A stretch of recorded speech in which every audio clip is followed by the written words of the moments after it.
Hello everyone, जय Shri Krishna. Hope आप सब अच्छे होंगे। तो आज हम CSIR नेट और IIT जेम का एक आसान और इम्पोर्टेंट टॉपिक स्टार्ट करने वाले हैं। तो वीडियो को प्लीज़ लाइक कर देना और सब्सक्राइब भी कर देना। तो आइए स्टार्ट करते हैं। Developmental biology. तो डेवलपमेंटल बायोलॉजी का वो ब्रांच है जिसमें हम ऑर्गेनिज्म का डेवलपमेंट और उसका ग्रोथ का प्रोसेस को पढ़ते हैं।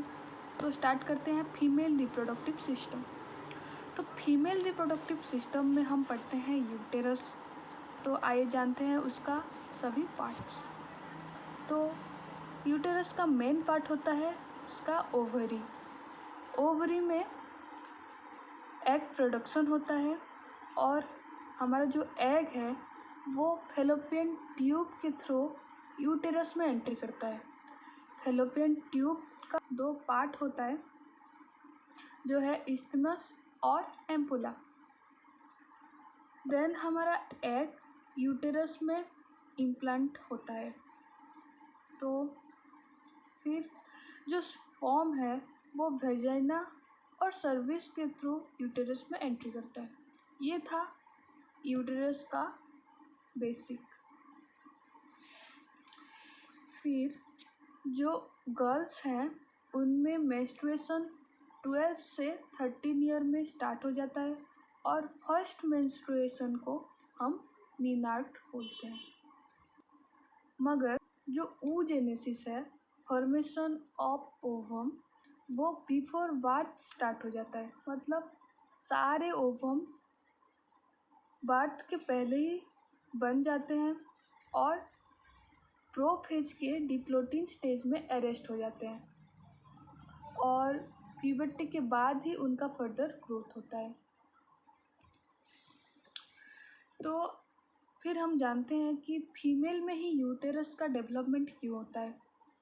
तो हम सबको पता है कि फीमेल में XX क्रोमोसोम होता है और मेल में XY क्रोमोसोम होता है।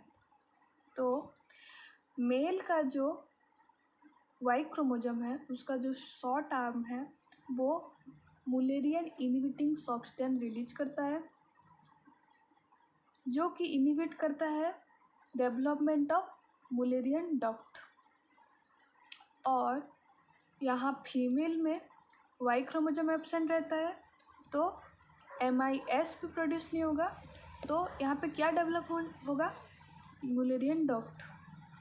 तो यहाँ पे डेवलपमेंट ऑफ मुलेरियन डक्ट होता है जो कि फीमेल रिप्रोडक्टिव सिस्टम डेवलप करने में हेल्प करता है। और यहाँ पे मेल में मुलेरियन डक्ट डेवलप नहीं होता है, उसके बदले में वुल्फियन डक्ट डेवलप होता है जो कि मेल रिप्रोडक्टिव सिस्टम डेवलप करने में हेल्प करता है। इसके बाद चलिए जानते हैं कि क्यों प्यूबर्टी के बाद ही ओव्यूलेशन स्टार्ट होता है, उसके पहले क्यों नहीं होता। तो जनरली हमारे बॉडी में क्या होता है कि आफ्टर प्यूबर्टी हाइपोथैलेमस ज़्यादा अमाउंट में GnRH प्रोड्यूस करता है। GnRH मतलब ग्रोथ हार्मोन रिलीजिंग हार्मोन।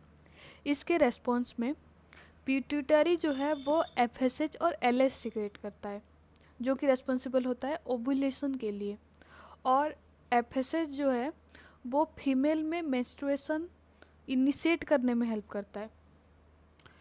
मगर जो बिफोर प्यूबर्टी का जो फेज है उनमें हाइपोथैलेमस कम अमाउंट में GnRH सिक्रेट करता है। इसकी वजह से पिट्यूटरी भी कम अमाउंट में FSH और LH सिक्रेट करता है। तो इसकी वजह से ओव्यूलेशन नहीं हो पाता है। सो प्यूबर्टी के बाद ही ओव्यूलेशन स्टार्ट होता है। ऐसा नहीं है कि बस फीमेल में ही LH और FSH सिक्रेट होता है, मेल में भी होता है, पर LH ज़्यादा अमाउंट में सिक्रेट होता है और FSH कम अमाउंट में सिक्रेट होता है। और फीमेल में FSH ज़्यादा अमाउंट में सिक्रेट होता है और LH कम अमाउंट में सिक्रेट होता है। उसके बाद जो हमारा डेवलपिंग एम्ब्रियो है उसके सराउंड में एक सेल प्रेजेंट रहता है, उसको बोलते हैं स्पिंडल सेल। ये स्पिंडल सेल नर्व सेल की तरह बिहेव करता है और ये स्पिंडल सेल एक फैक्टर रिलीज करता है जिसको बोलते हैं मैच्यूरेशन इनहिबिटिंग फैक्टर MIF। वो रेस्पॉन्सिबल होता है फॉर द अरेस्टिंग फेज, मतलब प्यूबर्टी के पहले ये स्पिंडल सेल MIF सीक्रेट करता है जिसकी वजह से जो हमारा डेवलपिंग एग है वो अरेस्टिंग फेज में रहता है।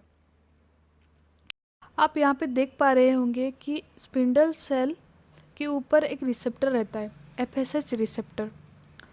आफ्टर प्यूबर्टी क्या होता है कि जो पिट्यूटरी जो FSH सीक्रेट करता है वो FSH आके यहाँ पे FSH रिसेप्टर में बाइंड हो जाता है। इसके रेस्पॉन्स में हमारा जो स्पिंडल सेल है वो MIF रिलीज करना बंद कर देता है।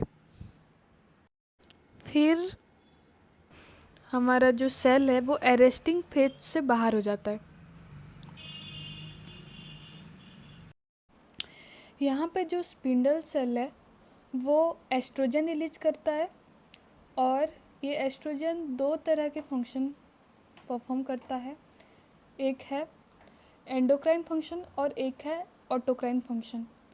ऑटोक्राइन फंक्शन का मतलब ये है कि ये सेल एक फैक्टर रिलीज करता है और वो फैक्टर उसी सेल में दोबारा रिएक्ट करता है। तो ऑटोक्राइन फंक्शन की वजह से स्पिंडल सेल अपने आप को मल्टीप्लाई करता है, उसको कहते हैं प्रोलिफेरेशन। और एंडोक्राइन फंक्शन की वजह से जो हमारा मेंस्ट्रुएशन के दौरान हमारा जो यूटेरस का लाइनिंग होता है एंडोमेट्रियम वो सेड हो जाता है, उसको थिक करने के लिए एस्ट्रोजन का एंडोक्राइन फंक्शन होता है। तो गाइज आज का लेक्चर इतना ही, और वीडियो कैसा लगा आप ज़रूर बताना कमेंट करके। और नेक्स्ट पार्ट में हम एग लेयरिंग और मेंस्ट्रुअल साइकिल पढ़ेंगे। बाय।